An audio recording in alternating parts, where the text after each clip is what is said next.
L'histoire de l'âne qui est tombé. L'un des grands sages Amoraïm qui a vécu il y a de nombreuses années en terre d'Israël, se nommant Rabbi Alexandrie, nous raconte une histoire qui est en fait une parabole. En d'autres termes, c'est une histoire qui n'a pas vraiment existé mais qui est pleine de morale sur le sujet de l'homme et son prochain. Et c'est ainsi qu'il l'a racontée. C'est l'histoire de deux très bons amis, l'un nommé Eldad et l'autre se nommant Médad. Les deux amis étaient des transporteurs qui montaient chacun leur âne chargé de marchandises d'une ville à l'autre. Les amis erraient de village en village, l'un transportant de la farine ou des aiguilles dans une ville et l'autre transportant des tissus dans une autre ville. Tous les habitants de la ville leur faisaient confiance, les yeux fermés, et les aimaient beaucoup, car ils étaient honnêtes et fiables. Ils passaient leur temps à voyager d'un endroit à l'autre chaque jour. Ils avaient l'habitude de parler ensemble tout en chevauchant leur monture, et le temps passait agréablement. Comme c'est la nature du monde, parfois, même pour les meilleurs amis, des désaccords difficiles éclatent. Malheureusement, la même chose s'est produite avec Eldad et Médad. Soudain, sans crier gare, une grande querelle a éclaté entre les deux amis. Après la querelle, ils ont cessé de se parler et de travailler ensemble. Le temps est passé, et personne ne se rappelait de quoi il s'agissait. Mais ils savaient tous une chose, la lutte entre eux était si grande qu'ils ne pourraient probablement jamais l'arranger. Et avec le temps, ils sont devenus de grands ennemis. De nombreux mois se sont passés. Un jour, Eldad est parti avec son âne chargé de grands sacs lourds sur le chemin. Il avait chargé l'âne avec de grands sacs lourds. Il avait bien attaché les cordes, avait vérifié que tout allait bien, et alors s'est dirigé vers la prochaine ville. Ce jour-là, il y avait une forte chaleur dehors. L'âne, portant la lourde charge dans cette terrible chaleur, a eu le souffle coupé et tombé en s'effondrant sous sa lourde charge. Eldad ne savait pas quoi faire. Son âne était tombé comme ça au milieu de nulle part et il ne pouvait rien faire. Si cette histoire s'était produite de nos jours, peut-être qu'Eldad aurait attendu qu'une voiture passe pour l'aider, peut-être qu'il aurait appelé et demandé à quelqu'un de venir le chercher. Mais à cette époque, tout était différent. Il n'y avait pas de téléphone et personne ne pouvait être appelé. Il n'y avait pas non plus de véhicules à l'époque, mais des ânes et d'autres animaux pour pouvoir voyager. Par conséquent, tomber avec son âne au milieu de la route n'était pas facile du tout.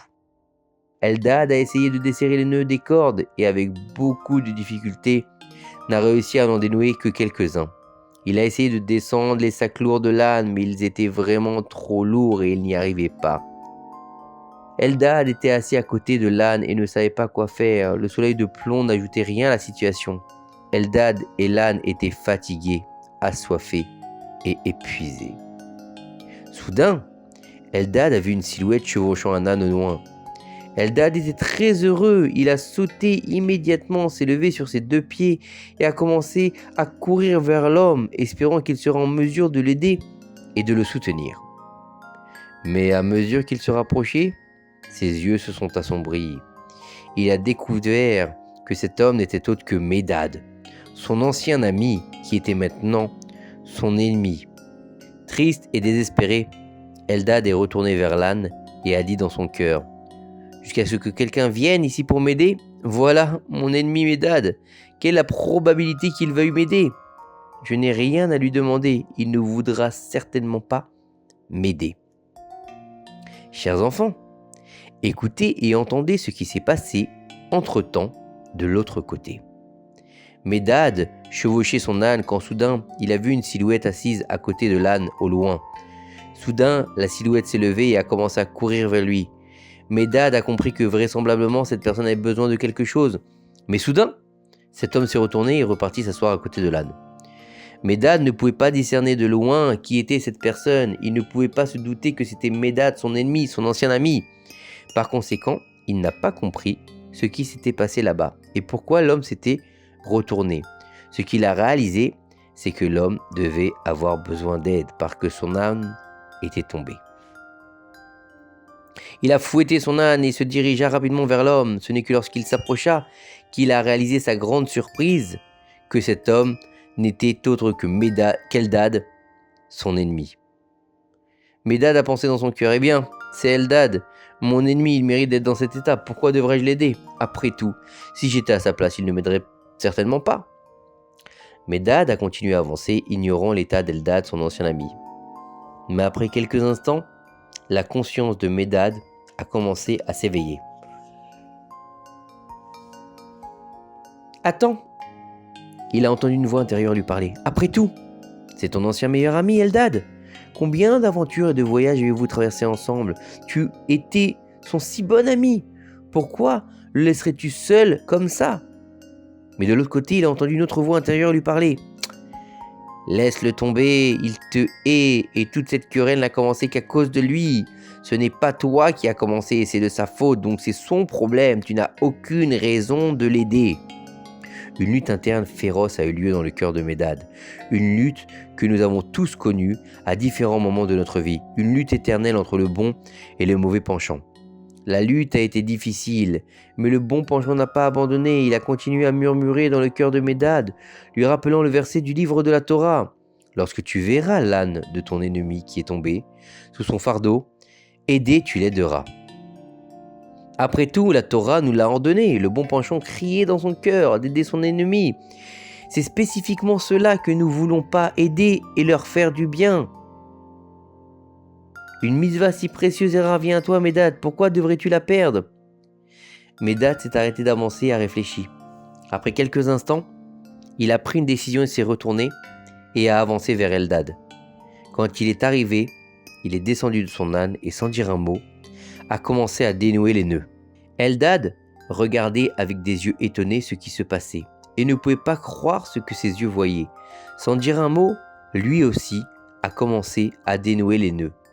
Le travail était difficile et ils voulaient tous les deux déjà finir. Mais pour aller de l'avant, ils ont dû commencer à parler. Ainsi, les deux hommes se sont retrouvés à ne dire que quelques mots, à se dire « Eldad, tiens ici, Medad, prends ça, maintenant nous allons déplacer le corps d'ici, ce sac doit être retiré de là. » Et donc ensemble, ils ont tous deux abaissé les lourds sacs de l'âne, ont détaché les cordes et ont aidé l'âne à se relever. À la fin de leur labeur, Eldad a regardé Medad et s'est dit « Est-ce que je me suis vraiment dit, pendant tout ce temps, que Medad me détestait? Je vois maintenant comment il s'est senti désolé pour moi et comment il m'a aidé quand j'étais dans le besoin. Apparemment, il ne me déteste pas. Apparemment, tout ce temps, Medad était vraiment mon ami. » Eldad lui a dit « Mon ami Medad, nous sommes très fatigués de tous ces efforts. Le soleil est fort et tape sur nos têtes. Allons dans une auberge sur la route, mangeons et buvons quelque chose, et reposons-nous pour reprendre des forces pour le reste du trajet. » Medad a accepté. Ils sont partis ensemble, se sont assis, ont mangé, ont bu, et ont parlé de tout ce qui lui aurait été arrivé récemment, puisqu'ils ne s'étaient pas parlé depuis très longtemps, et se sont souvenus affectueusement de leurs bons moments ensemble. Ici, Rabbi Alexandrie a conclu la parabole. Qu'en pensez-vous les enfants? Eldad et Medad sont de nouveau amis? Bien sûr que oui, les meilleurs amis qui soient. Eh bien, chers enfants, bien que ce ne soit qu'une histoire et que cela n'a pas vraiment eu lieu, nous devons apprendre un message important pour la vie. La Torah nous commande d'aider ceux que nous n'aimons pas beaucoup, et même si nous ne nous entendons pas vraiment avec eux. Après tout, ceux que nous aimons, nous les aiderons certainement. Et pour aider ceux que nous aimons moins, nous devons vraiment surmonter notre mauvais penchant. Si nous nous assurons d'aider ceux que nous n'aimons pas, nous finirons par les aimer aussi. Et nous gagnerons une autre mitzvah importante, la mitzvah d'aimer son prochain comme soi-même.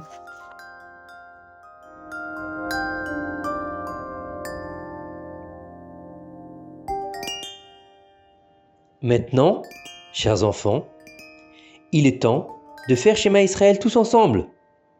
Shema Israël, Adonai Eloheinu, Adonai Echad. Bonne nuit.